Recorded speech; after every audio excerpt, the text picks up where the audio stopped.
మన ప్రభువును రక్షకుడైన యేసుక్రీస్తు నామములో మీ అందరికీ ప్రేమ వందనాలు తెలియజేస్తున్నాను. ప్రియ దేవుని పిల్లలారా, మరి ఈ ఉదయకాల శుభాలు మీకు తెలియజేస్తున్నాను. దేవుడు మిమ్మల్ని మీ కుటుంబాన్ని దీవించి ఆశీర్వదించును గాక. మరి మీ కొరకు మీ కుటుంబాల కొరకు నిత్యము ప్రార్థించేటువంటి మీ సంఘ కాపరి మరి ప్రార్థనలో నిత్యం మిమ్మల్ని జ్ఞాపకం చేసుకుంటూ ఉన్నాం. మీరు కూడా మా గురించి ఈ పరిచర్యను గురించి నిత్యం జ్ఞాపకం చేసుకోవాలని ప్రభు పేరట మనవి చేస్తున్నాను. మరి ఈరోజు ఒక చిన్న వర్తమానంతో మీ ముందుకు రావటం జరిగింది. మరి యూట్యూబ్ ద్వారా కూడా మీకు కొన్ని పాఠాలు, కొంత వాక్యం నేర్పించాలనే ఆశతో, మరి దేవుని ప్రేరణతో, తలంపుతో మీ ముందుకు వస్తుండగా మీరు తప్పక మరి దీన్ని సద్వినియోగం చేసుకుంటారని మరి తలంచుచు ప్రభు సేవలో మరి మీ కాపరి మీతో కూడా మీకు ముందుగా నడుస్తూ ఉంటుండగా మీరు తప్పక సహకరించాలని ప్రభు పేరట మనవి చేస్తున్నాను. దేవుడు మిమ్మల్ని దీవించునుగాక. మరి వాక్య భాగంలోనికి వెళ్దాం. మరి దేవునికి స్తోత్రం కలుగునుగాక.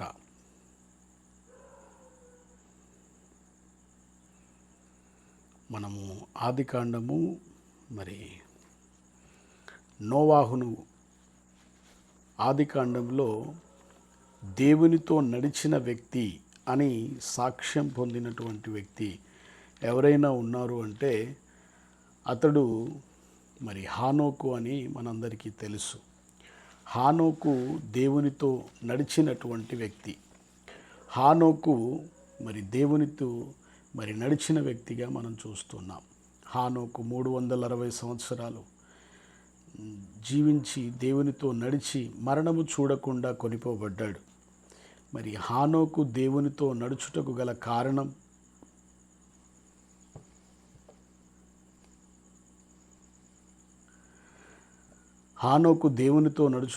కారణం ఎందుకంటే దేవుడు మానవుడిని ఒక ఉద్దేశంతో దేవుడు సృష్టించుకున్నాడు.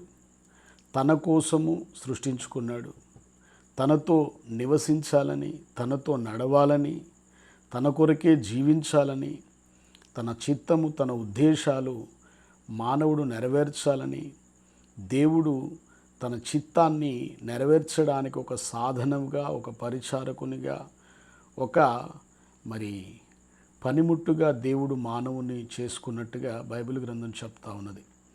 కనుక ప్రియమైనటువంటి దేవుని పిల్లారా, మరి దేవుని చేత నిర్మించబడ్డటువంటి మనము మరి దేవునితో నడవాలని, దేవునితో సహజీవనం చేయాలని ఆయన కోరుకుంటున్నాడు. ఆదికాండము నుంచి, ఆదాము హవ్వల దగ్గర నుంచి ఇప్పటి వరకు కూడా దేవుడు మానవులతో నివసించాలనేదే ఆయన ఉద్దేశమైనది, ఆయన కోరిక అయినది. కనుక ఆయన మరి ఆదాముతో చల్లపూట దిగి వచ్చి మాట్లాడినట్లుగా మనం గమనిస్తున్నాం. అలాగే మనం చూసినట్లయితే మనము యోహాను సువార్త మరి 14వ అధ్యాయం 23వ వచనంలో చూస్తాం. ఒకడు నన్ను ప్రేమిస్తే అతడు నా మాట గైకొంటాడు, నేనును తండ్రియు వాని యొద్దకు వచ్చి వాని దగ్గర నివాసం చేస్తామని మరి లేఖనాలు చెప్తున్నాయి. అంటే యేసు ప్రభు యొక్క ఉద్దేశం ఏంటి?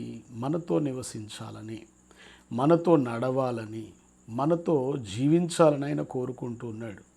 మరి దేవుడు ఆయనతో నివసించడానికి మనల్ని, మన సహవాసాన్ని మనం కోరుకుంటూ ఉంటే ఆయనను, ఆయన సహవాసాన్ని, ఆయన యొక్క సన్నిధిని విడిచి మానవుడు దూరంగా పరిగెత్తుతున్నాడు.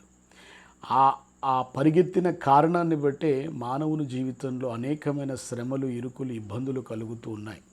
కనుక ప్రియ దేవుని పిల్లలారా, మరి దేవుడు మానవుణ్ణి దీవించాలన్నా, ఆశీర్వదించాలన్నా దేవుడు ఆశతో ఆశీర్వాదానికి వారసులగుటకే మనల్ని నియమించాడు, ఎన్నుకున్నాడు. కానీ ఈనాడు ఆ ఆశీర్వాదాలు, దేవుడు సిద్ధపరిచిన మేలులు, దీవెనలు పొందుకోకుండా మానవుడు శాపగ్రస్తుడిగా దురవస్థలో, దుఃఖములో, వేదనలో నివసించడానికి గల కారణం దేవుని సన్నిధి నుండి పారిపోవటం, దేవుని సహవాసము నుండి పారిపోవటం, దేవునితో నడవకుండా మరి లోకముతో, స్వచిత్తముతో, దురాశలతో వారి హృదయమునకు తోచినట్టుగా, నచ్చినట్టుగా నడుచుకున్న కారణాన్ని బట్టే మానవుల జీవితంలో అనేకమైన శ్రమలు విస్తరిస్తున్నాయి. అయితే మరి యొక్క ఆ సమస్యలన్నిటికీ పరిష్కారం ఒకటే, మానవుడు దేవునితో నడవాలి, మానవుడు దేవుని కొరకు జీవించాలి, మానవుడు దేవుని చిత్తము జరిగించాలి. అలా జరిగించడానికే మరి దేవుడు తాను కోరుకుంటూ ఉన్నాడు. దేవుడు మనిషి నుండి కోరుకుంటున్నటువంటి కోరిక.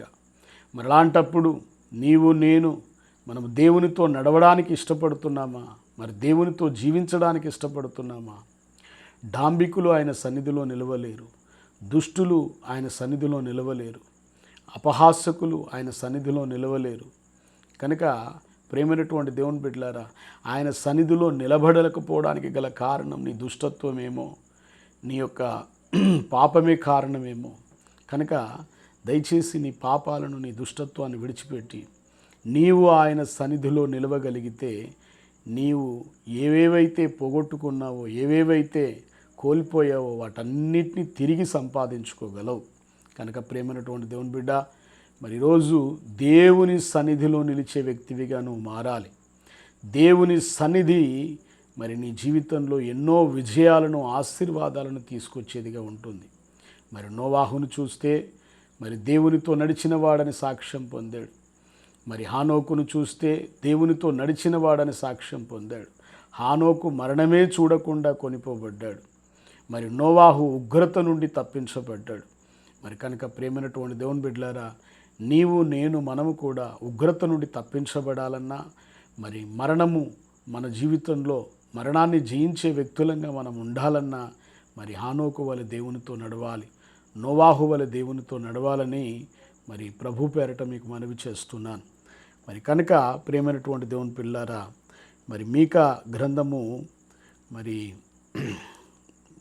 ఆమోసు గ్రంథము 3వ అధ్యాయం 3వ వచనంలో చూస్తే, ఇద్దరు సమ్మతి లేకుండా ఇద్దరు కూడి నడుతురా అనేటువంటి మాటను మనం గమనించగలం. దేవునితో నడవాలి అంటే సమ్మతి ఉండాలి.